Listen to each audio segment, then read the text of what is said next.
नाज़रीन, मधेजी शहर में वधंदड़ बदअमनी ऐं रोज़ रोज़ रूनमा थींदड़ चोरी, धाड़न, फुरन, लुटमार जे वाक़िअनि शहरनि खे रोड ते अचण ते मजबूर करे छॾियो। इन सिलसिले में मधेजी बचाओ कमेटी तहरीक पारां चेयरमैन हाफ़िज़ इनामुल्लाह पंवर, राबेल अब्बासी ऐं ॿियनि जी अॻुवाणीअ में एहतिजाजी रैली कढी वई। एहतिजाजी रैलीअ में शरीक शहर जे मुख़्तलिफ़ चौकनि चौराहनि खां थींदे मधेजी बस स्टैंड ते धरणो आयो। एहतिजाजी धरणे खे मधेजी बचाओ तहरीक तोड़े शहर जे सियासी समाजी अॻुवाणनि ख़िताब कयो। उन मौक़े ते अॻुवाणनि सचाई न्यूज़ सां पंहिंजा वीचार वंडींदे चयो आहे त ख़बर आहे त मुसलसल टी चौथों महीनो आहे असांजे शहर खे जेको आहे सो बदअमनी जी बाहि में भड़कायो वियो आहे। ऐं SSP साहब ॾे जेकॾहिं चऊंसि था त हू त चए जेको एहतिजाज मुंहिंजे ख़िलाफ़ु कंदो ऐं अमन अमान जे लाइ उत आवाज़ उथारींदो, न त मां ATCU कटींदुसि। हाणे असां ॿाहिरि निकिता बि आहियूं ऐं SSP साहब भले असां ते ATCU कटे, पर असां सम्झूं था त ॾोहारियुनि जी सरपरस्ती SSP साहब ऐं DIG लाड़काणो था करनि। हिन वक़्तु असांजे मधेजी लाड़के ते जेको आहे सो अहिड़ो हशर कयो वियो आहे जो असां ॿाहिरि नथा निकिरी सघूं। कल्ह गुल बिरोही वीचारो पंहिंजे धंधे कारोबार लाइ अची रहियो हुयो, उनजा लटा लाथा विया आहिनि ऐं एम्बुलेंसूं फुरी वियूं आहिनि। असां त उहो हशर कयो थो वञे जेको गड़ी तेगे में बि हशर न आहे। उते जे माण्हुनि खे बि गाॾी घुरंदी हूंदी, एम्बुलेंस न फुरी हूंदव, पर असां वटि एम्बुलेंसूं बि फुराई थी वञनि SSP जी साहब जी सरपरस्ती में। ऐं असां इहो मुतालबो था कयूं त असांखे अमन अमान ॾिनो वञे ऐं असांखे अहल ऑफिसर ॾिना वञनि।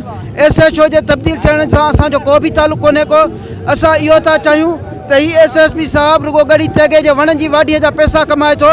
हिन SP खे SSP गड़ी तेगो रखियो वञे ऐं शिकारपुर ज़िले खे अलॻि SSP ॾिनो वञे।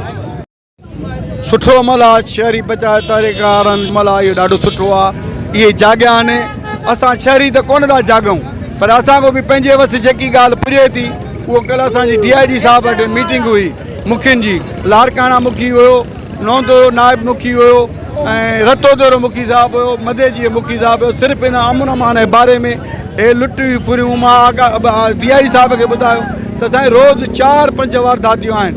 तव्हांखे SHO खे बदिली करण सां इहो न थींदो आहे। उनजा पेरा त खणो नी, त काॾे था वञनि?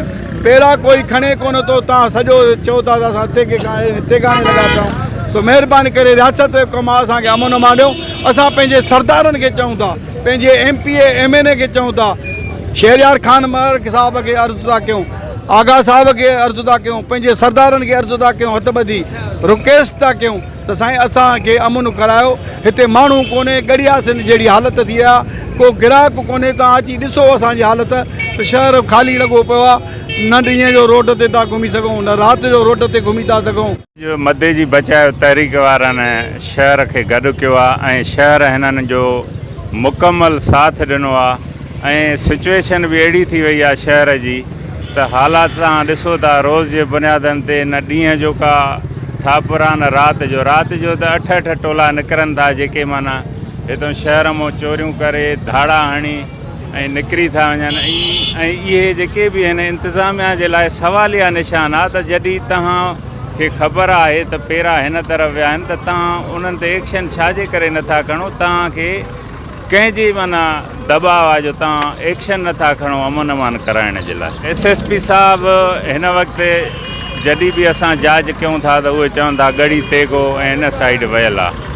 असां उनखे बि इहा गुज़ारिश कंदासीं त हीअ जेको आहे तालका गड़ियासीं, ख़ासि करे मधेजी, इन जी जेका आहे महीने ॾेढ में 15 खां 20 वारदातूं थियूं आहिनि, रोज़ जे बुनियादनि ते थियूं थियूं। इन जे लाइ असां शहर वासियुनि जो, मधेजी वासियुनि जो, मधेजी बचायो ॿेला बचायो कमेटी जो इहो ई मुतालबो आहे त ख़ुदारा कुझु हेॾे ध्यानु ॾियो। हिते अमन असांखे खपे, असांजी अमन जी धरती आहे, मधेजीअ में अमन खपे असांखे। बिस्मिल्लाह रहमान रहीम। ये जेका अॼु रैली मधेजी बचाओ तहरीक जे तरफ़ां कढी वई आहे, इन जो मक़सदु त मधेजी में जेका बदअमनी वधी वई आहे, धारा फुट चोरियूं जेका सो घरनि मां धाड़ा हणिया वञनि था, उन्हनि जे ख़िलाफ़ु इहा कढी वई आहे। असां जेका सो अमन जा जेके ठेकेदार आहिनि, असां उन्हनि खे पुरज़ोर अपील कयूं था त जेका सो मधेजीअ खे पूरो अमन ॾिनो वञे ऐं अमन जेको आहे असांजो बुनियादी हक़ु आहे। असांखां ॿिया हक़ त खसिया विया आहिनि, जीअं सिहत तइलीम, इहे असांखे खसिया विया आहिनि, पर जेका सो अमन बि असांजो तबाह कयो थो वञे।